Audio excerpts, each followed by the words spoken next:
Hey everyone, welcome to Tax and Accounting Tips, short videos designed to get you a bigger tax refund, protect you from loss, or just give you peace of mind should the IRS come looking for you, you've done things right.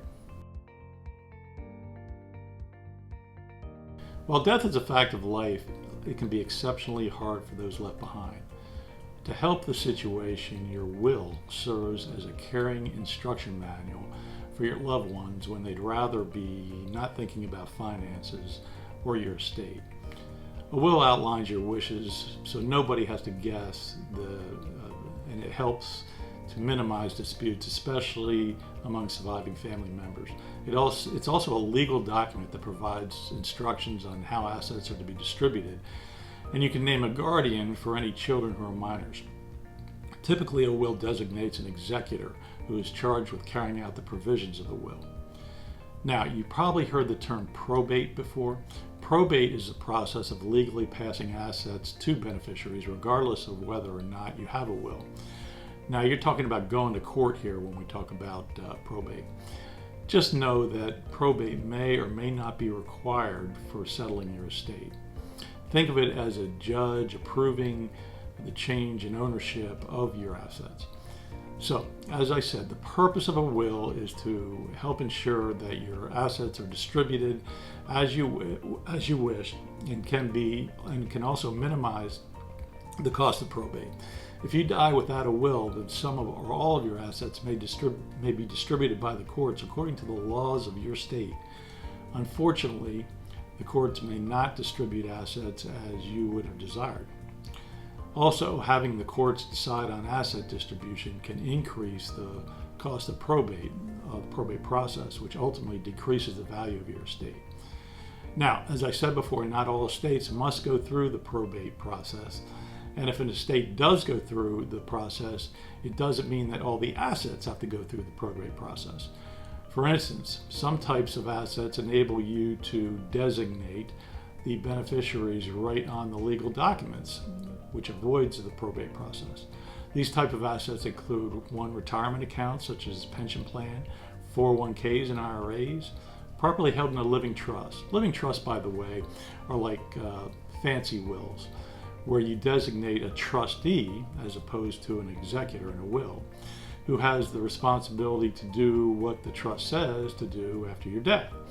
The nice thing about a trust compared to a will is that your heirs don't have to go to court, probate, right, and to have your wishes carried out. Other type of assets that designate beneficiaries and don't need to be in your will are insurance policies and annuities, investments, brokerage or cash accounts that say TOD, transfer on death, have those instructions. And finally, assets with joint ownership with right of survivorship. For these types of assets, if there's a conflict between the named beneficiaries of the asset and your will, the named beneficiary typically prevails, not the will. This is why it's important to always have and maintain named beneficiaries in these types of assets. Any assets that do not have the ability to name beneficiaries should be included in your will and not subject to probate. There's some other assets that you do want to include in your will. Retirement accounts that don't have the TOD, transfer of death instructions. Cash and cash accounts without TOD instructions.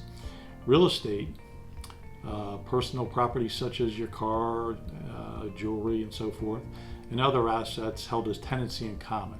One other thing to note is that avoiding probate not only helps in reducing probate costs, but also helps protect your privacy. You see, probate is a public record and may be a reason that you want to avoid having assets go through probate. Now, we've talked about assets, but we also must address your debts. Most debts don't disappear on a person's passing. Your loved ones will be responsible for paying your final debts when you pass, including the cost of funeral and burial. So it's helpful to think about how you would like your debts handled before your death or incapacity. For instance, you may wish to obtain a life insurance policy to help cover debts after your passing, or you may want your loved ones to sell off a specific asset in order to pay for expenses after your death. These are all instructions which can and should be included in your will or estate. Oh, and there's more. Wills are very important for families with children. If your children are still minors, it's important to use your will to designate potential guardians whom you would trust to care for your children if the worst were to happen to both you and your spouse. A will also enables you to clearly identify which assets, if any, should be left to each child. This is especially true in blended families because the traditional method of leaving all the assets to a surviving spouse could lead to an inadvertent disinheritance of your children from a previous marriage. Many people shudder at the thought of making a will because it brings to mind the painful thought of our own mortality. But as you can see, having a will and a well thought out estate plan can help give you and your family peace of mind.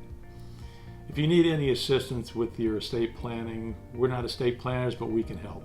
Please feel free to call us. One of our professionals would be happy to answer any questions and discuss your specific needs.